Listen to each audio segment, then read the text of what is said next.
Hey guys, just wanted to give you a little look into how I work on Inverted Fate. What you'll be seeing here is some sped up footage from a stream I did quite a while ago while I was working on part 33, the tournament parody. I used Photoshop to put the pieces together, and essentially you'll see me going through all my different little layer sets, the text, the character expressions, and just how I set everything up to create the Sprite comic. If you'd like to see more videos like this, just let me know in the comments. I'm perfectly willing to do more like little tutorials to show in greater detail how I put this together, and for now, I guess just enjoy. So one thing you'll notice as I'm working through this is that I have a lot of little folders in the file. The reason for this is because when working in Photoshop, you can group individual sprites and other images within a single group, so that when you select the group, you can move all the layers within. And this is really great for battle sprites, because I have each little piece on a separate layer. So for example, Metaton, he's got different arm positions, different shades for some expressions. All of Undyne's faces are a different layer. And she's got a couple of different poses too, though she's mostly just going to be with her arms crossed for this fight. The word bubbles are different layers with different texts. So for example, I have a different text layer format for papyrus text or for sans text, and multiple word bubbles for different characters. And so, while I write these character interactions, I basically just do a lot of turning layers on and off, editing the text, and it's a much more straightforward process than some of the other programs people use. Although sometimes the amount of layers can be a little bit disorienting just because it's easy to get lost in the sheer amount of them. But overall, it just makes a much more streamlined process because everything's organized. I know what layers belong to which character and which type of object. Also, you notice I keep kind of zooming in really close and editing Undyne's eyes, and that's because a lot of these expressions were made specifically while I was doing panels. And it's kind of a no-no, but I did the editing with the upscaled sprites rather than doing the smart thing and doing them at 1x, so what I would ultimately do is zoom in close enough that I could see the grid in Photoshop and make sure that I wasn't subpixeling. For those who don't know, subpixeling is basically where you have part of the sprite at 1 pixel resolution and then you have some stuff at a smaller resolution. You see that a lot with a lot of beginner spriters who don't really understand the consistency between sprites. So what I always recommend doing if you're going to make sprites of any kind is work at the original resolution, and then if you're making a sprite comic, just magnify everything to 200% with nearest neighbor enabled, because otherwise you might get some anti-aliasing or your scaling might be off. So just a little tip for anyone who's looking to get into this kind of medium. And believe me, as quick as this looks right now, it actually can take a while. I think this whole part was several hours of work over the course of a couple of days. And hey, Toby, what you doing? Yeah, and this little bit with the rock. If you haven't read Inverted Fate, I will leave a link to the comic in the description so that you can get a little bit more context. Like I said earlier, this is from part 33. I believe this was part 33B, like at the very beginning of it, because I had to split it into 2 parts. Can't seem to find the footage for the earlier parts, so if I do manage to find that, I may do another video just to— oh hey, so sorry! Yeah, so that was from an earlier stream that misplaced, and also if you're new to Inverted Fate, you'll notice that there are turns where Papyrus gets to act, and so his turns are interesting because he's got a little status meter that just adds a little bit of extra flavor text. He reacts to things that are happening in the battles. And it's one of the ways I amuse myself while working on these parts, because I can just write really absurd things and just little bonus for readers who take that extra time to just look at the smaller details in the panels. So, just like with most of the other sprites, the battle boxes have their own layers with different sizes, as well as each individual bullet. I would actually say the hardest part of putting any part of Inverted Fate together is just the bullet patterns. And a big part of that is just the way that I tend to put them together might be a little bit more cumbersome. Because what I'll do is I'll put together a folder with bullets for the individual enemy, and then I'll take a bullet, copy it a couple of times, move them around. Sometimes I might have to make them bigger, like with this rock here, which was kind of a gag attack. Originally I wasn't going to have the rock attack, but then I think someone in the Twitch chat was like, no, but what if it did? And so I just made a super easy to dodge falling rock and used a little bit of after image stuff to kind of convey the sense of motion. Because if every panel of Inverted Fate were animated, it would take such a long time to assemble. And yeah, this whole thing was really stupid. I think Leo suggested the pet rock. He's the creator of the AU Sudden Changes. And you know what? I'll put that in the description as well, because it's a really cool project. Originally a Sprite comic, but now it's going to be made into a fan game, so hey, there's something cool to look forward to. He's been working pretty hard on it, and I'm not gonna leak anything, but really promising stuff. Excited to see what the future holds. And there's our boy Metaton again. And that's the other nice thing about working in a layer-based program, is that you can just kind of turn sprites on and off when you need them. I know people who have worked in, like, MS Paint. My bud, Chaos Fantasy, one of the folks behind Scramble Saga, I'll plug that in the description too, he works pretty much exclusively in Paint, and I don't know how he does it. Like, that takes some serious dedication, because without layers, you have a much smaller margin for error. And once you get to know Paint, it's really not a bad program. Sometimes the limitations actually encourage people to work more creatively, and so that's always fun to see. Don't get me wrong. It's just that, in terms of difficulty, it's pretty high up there, and that's why a lot of people kind of brush Paint off as a really bad program. It's because it doesn't have all the little extra bells and whistles like Paint Tool Sci, Photoshop, Paint.net, Sprite. They have tools to make certain tasks easier to assemble, whereas with Paint, you kind of gotta learn the ropes. There are little tricks that sometimes I find are missing from the more advanced programs. Like, Paint has this gimmick called the eraser trick, which I would rely on for a very long time when I still worked in the program, and it was kind of alarming that some of the fancier programs I have didn't have it. Though Paint.net does have a little color replacer that's pretty similar. I think what happened just there was that I was trying to position the sprites kind of equal to a previous panel. It's been a while, so I don't remember everything that went on there. Fun fact about this part, though, originally I was going to have it be more of like a super blatant JoJo parody, but I reached a point where I realized, you know, I've got a lot of these really obvious references in the comic. Maybe I should tone it down. So I went for...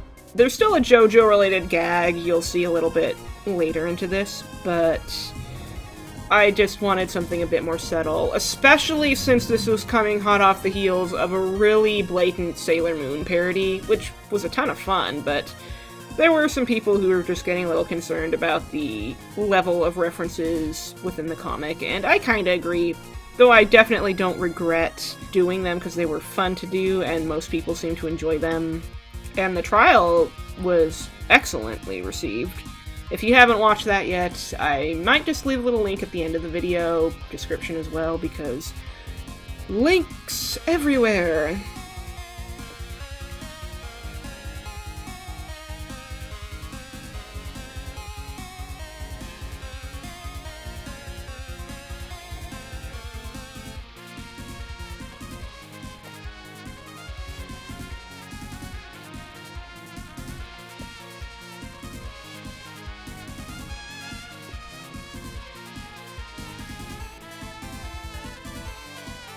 Also, one thing I really enjoyed about this part is just the banter between Undyne and Metaton.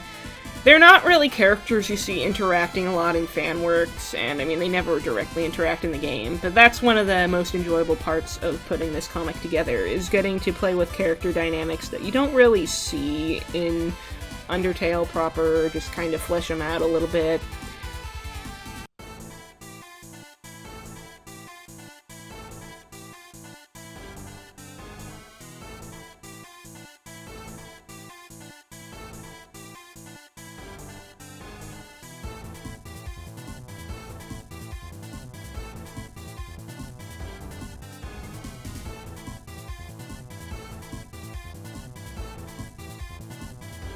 Ah, yes, and here we have Undyne with her save point eye, which was a really obvious hint at something that I actually first showed off at the end of part 26, and it took forever to people to actually notice.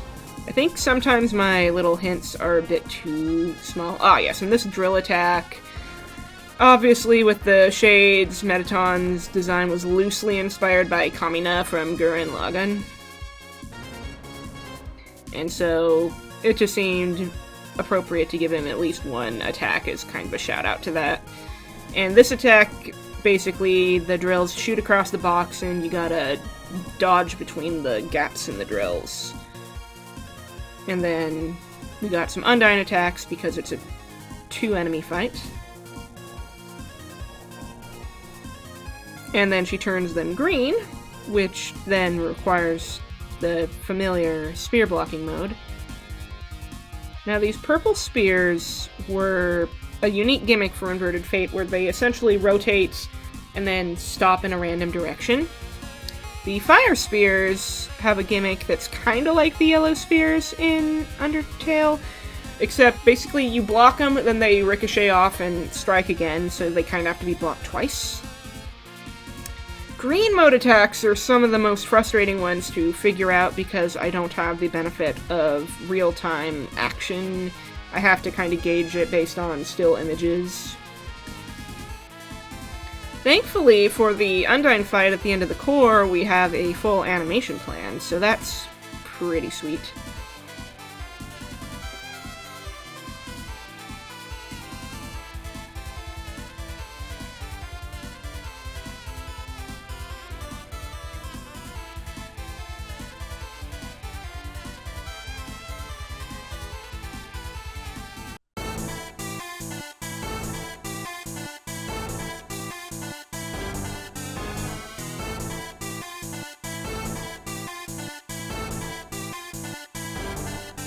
Wait, did I turn off the buttons? Oh, yeah, I did. Thankfully, it seems like I caught that relatively quick. Sometimes little mistakes do happen while I'm working on the panels, and at times they're a little easier to fix than others. It really depends. I've had to go back and fix many panels once because of a super minor error. And there are tips and tricks you can do in Photoshop to make that easier, like, say, copying a part of a panel that was fine and then just pasting it over the spots that were messed up. More of that tasty banter.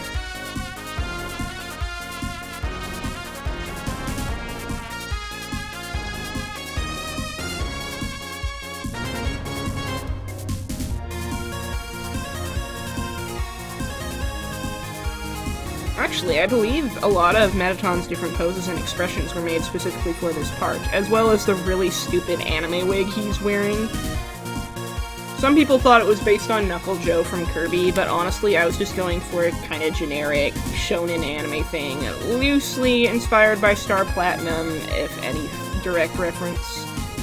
Though, hairdo is completely different.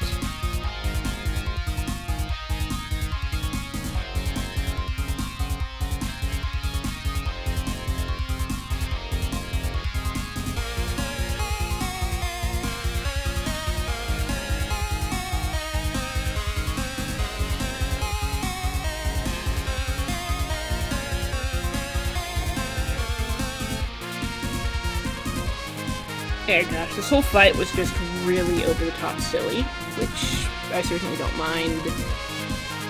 It made it fun to put together. And honestly, a bit of the lightheartedness here was good to have because some of the heavier stuff, especially because the next part was the Undyne interlude, which kind of showcased how messed up she really is in this comic. Ah yes, the ultimate attack.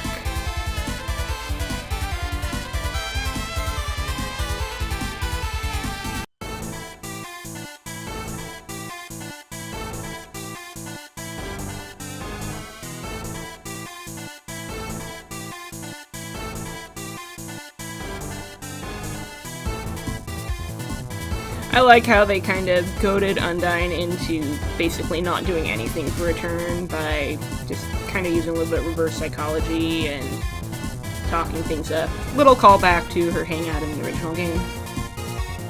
Alright, some Metaton, artillery, and some Undyne shenanigans.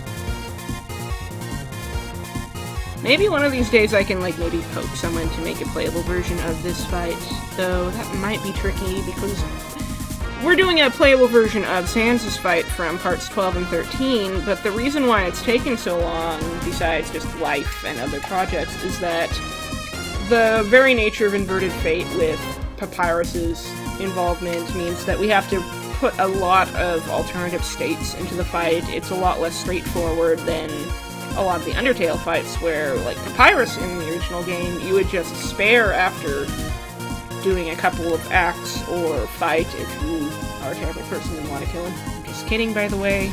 I don't judge people who do violent runs, but yeah, Undyne's charging her laser.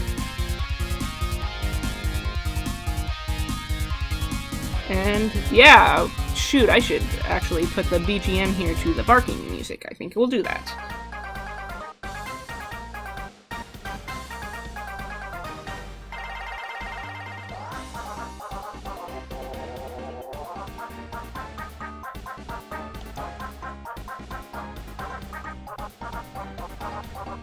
Yeah, the barking effect is essentially one of the randomized effects from a healing item Frisk got in the previous part, which is the slightly lesser but still somewhat scientific spaghetti. And it's kind of like one of Papyrus's spells, which has a randomized effect. Some good, some bad, some completely pointless.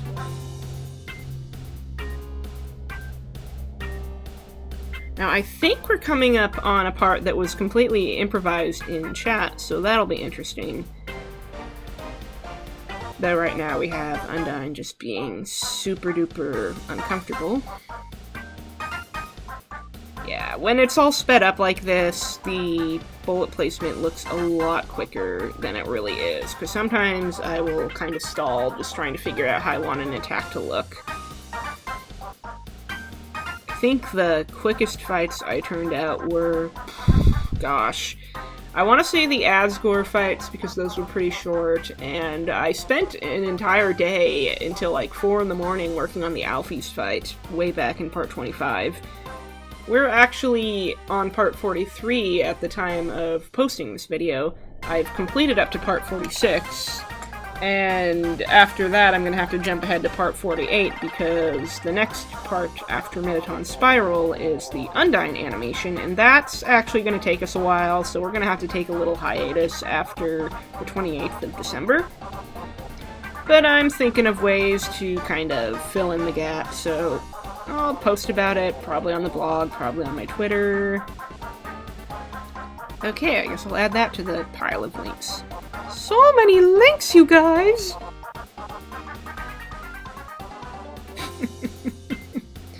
Ah yes, more of that reverse psychology from Papyrus. That's actually a pretty big pet peeve of mine, too. A lot of people will act as though Papyrus is a complete and utter idiot, which is really an inaccurate depiction of him, kind of based on Famine. But if you look at the phone calls, if you look at other parts of the games, he's actually a lot more clever than he lets on, and I actually started a video on that I should really finish, because Undertale is relevant again thanks to Deltarune, so it would probably be an ideal time to get cracking on some character analysis. Maybe I'll focus on some others too. If there's a particular Undertale character or even Deltarune character you think might be interesting, I will look into it. Can't guarantee when I'll get it done because I work retail and it is the— oh hi Toby! But it's the holiday season, so I'm semi-busy. It's winding down though. Ah yes. And now this part is actually the one part of the original JoJo reference plan that's stuck in there.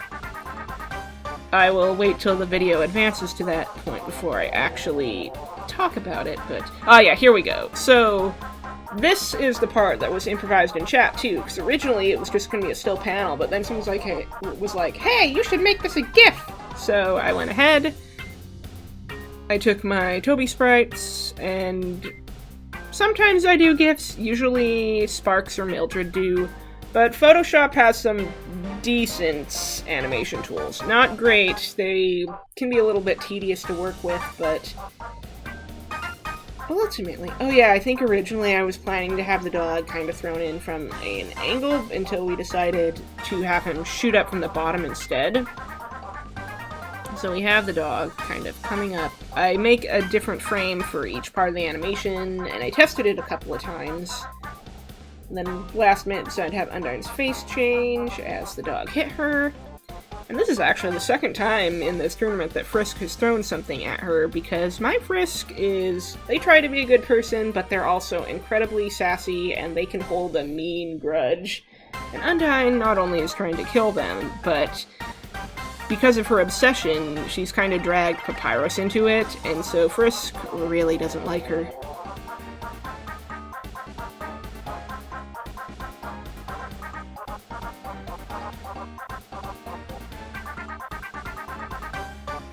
Little screen shake added here just to make it a bit more intense.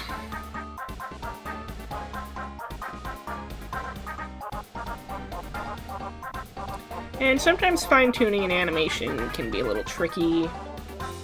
But hey, we're getting to the end of the fight, so I think what I will do is kind of end this particular behind-the-scenes video with the battle screens, just because we're well over 20-some minutes now. That's quite a long time for you guys to sit and hear me ramble.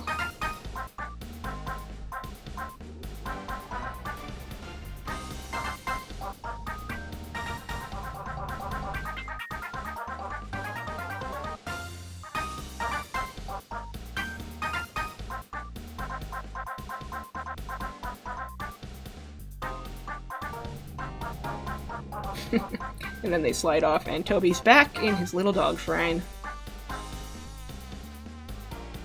Oh, that was my Overworld. There's not a ton of Overworld stuff to go over. Might as well show it. So, we got a crowd gathered here of quite a few characters. We got Royal Guards 1 and 2, Napstablook and Shiren, Mettaton, Fangirl, Temmie, and Sans, two of the Ruins bullies. They're characters from early on in the comic. Bratty and Catty, and Gerson. I actually think Fours helped with refining the little fence brick wall gate back there. He's the creator of another AU, Altered Destiny. Unfortunately, I can't link that one because due to the stupid stuff going on Tumblr, he kinda got his stuff deleted. Though the AU is certainly not dead. Oh, I see what I did. Okay, so I made Mettaton's wig, and I pasted it on the background, and then I decided it would be funny if Sans was kind of just admiring the wig. I like to put little visual gags like this in here, because I figure we're looking at a bunch of panels without a ton of differences. Might as well add some little subtle changes to make the scenes feel more alive.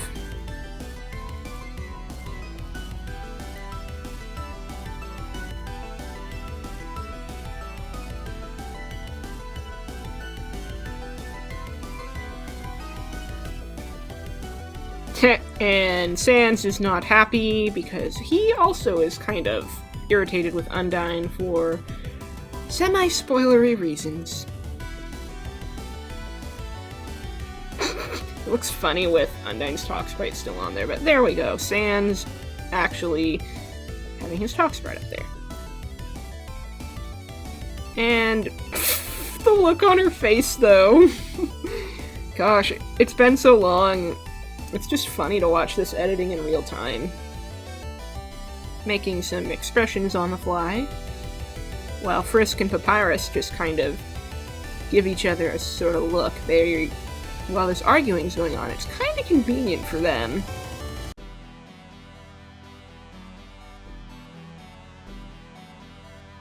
And they're just walking away because nothing like taking advantage of people bickering for the sake of their own safety. Oh, I see. I must have had a typo.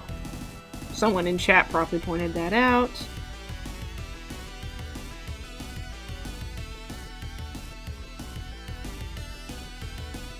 And then we pan up to where our heroes are, and sucks to be them. Yep. They got caught. Right up by the dog shrine. Now the story behind the dog shrine is that Mettaton's basically being sponsored by Toby. Actually, no, I think it was that Mettaton paid the dog to use the shrine as a set piece to make it more authentic. And here is where we will end the video. So I want to thank anyone who stuck around to watch the entire thing. I'll probably put another video using the other parts of the stream with the chase sequence. I don't think I got the whole thing recorded, but it should be enough to kind of give you guys an idea of how I put that together. If you like what I do, feel free to check out my other videos. I haven't posted much lately, but I'll try to get some more music up in the future, post more Inverted Fate content in general, as well as that papyrus analysis I got started on. If you like and subscribe, that would be fantastic, because the YouTube algorithm kinda sucks. If you want to support me financially, I don't have a Patreon yet, but I do have a Ko-fi, which you can see the link down there, as well as in the description. If you want to read more about Inverted Fates, you can find the URL here, and description, oh boy.